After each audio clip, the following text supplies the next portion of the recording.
അസ്സലാമു അലൈക്കും. നാം അനുഭവിച്ചു കൊണ്ടിരിക്കുന്ന എല്ലാവിധ പ്രയാസങ്ങളും വിഷമങ്ങളൊക്കെ മാറാനും നമ്മുടെ ജീവിതത്തിൽ സന്തോഷം ഉണ്ടാവാനും നാം പതിവാക്കേണ്ട വളരെ പ്രധാനപ്പെട്ട 2 ദിക്റുകളെ കുറിച്ചിട്ടാണ് ഇന്നത്തെ വീഡിയോ. നാം ഓരോരുത്തർക്കും പലതരത്തിലുള്ള പ്രശ്നങ്ങളായിരിക്കും ഉണ്ടാവുക. കടത്തിൻ്റെ പ്രശ്നങ്ങൾ, വീടിൻ്റെ പ്രശ്നങ്ങൾ, സമ്പത്തിൻ്റെ പ്രശ്നങ്ങൾ, രോഗങ്ങൾ, അങ്ങനെ പലതരത്തിലുള്ള പ്രയാസങ്ങൾ, വിഷമങ്ങളൊക്കെ ആയിരിക്കും നാം ഓരോരുത്തരും അനുഭവിക്കുന്നത്. നമ്മുടെ എല്ലാ പ്രയാസത്തിലും വിഷമത്തിലും നാം നിർബന്ധമായിട്ടും ചൊല്ലേണ്ട ഈ ദിക്റുകളാണ് ഇവ. നമുക്കറിയാമല്ലോ, നമ്മുടെ നബി സല്ലല്ലാഹു അലൈഹി വസല്ലമ തങ്ങളും സ്വഹാബാക്കളൊക്കെ ഒരുപാട് പ്രയാസങ്ങൾ അനുഭവിച്ചവരാണ്. പക്ഷേ അത്രയൊന്നും പ്രയാസങ്ങൾ നമുക്കില്ലല്ലോ. നമ്മുടെ പ്രയാസങ്ങൾ അത് വെച്ച് നോക്കുകയാണെങ്കിൽ വളരെ ചെറുതാണ്. ഓരോരുത്തർക്കും ഓരോ പ്രശ്നങ്ങൾ ഉണ്ടാകും. നമുക്കതിനെക്കുറിച്ച് അറിയണമെന്നില്ല. നാം വിചാരിക്കും മറ്റുള്ളവർ എന്ത് സന്തോഷത്തിലാണ് ജീവിക്കുന്നത്, അവർക്കൊന്നും ഒരു പ്രശ്നവും ഇല്ലല്ലോ. അങ്ങനെയല്ല,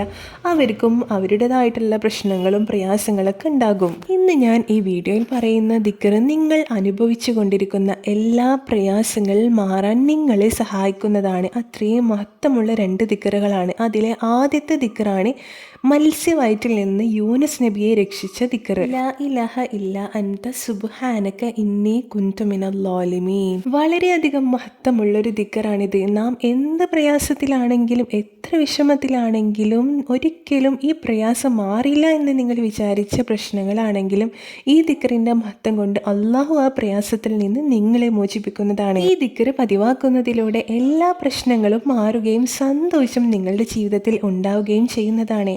അതിൻ്റെ കൂടെ തന്നെ നാം പതിവാക്കേണ്ട മറ്റൊരു ദിക്റാണ് ഹസ്ബുനല്ലാഹു വനിഅമൽ വക്കീൽ വനിഅമൽ മൗല വനിഅമൻ നസീർ എന്ന ദിക്റും. ഈ 2 ദിക്റും ദിവസം പതിവാക്കിയുള്ള നിങ്ങൾക്ക് നേട്ടം മാത്രമേ ഉണ്ടാവുകയുള്ളൂ. ഈ വീഡിയോ നിങ്ങൾക്ക് ഉപകാരപ്പെട്ടാൽ മറ്റുള്ളവർക്കും കൂടി എത്തിച്ചു കൊടുക്കുക. വീണ്ടും കാണാം. അസ്സലാമു അലൈക്കും.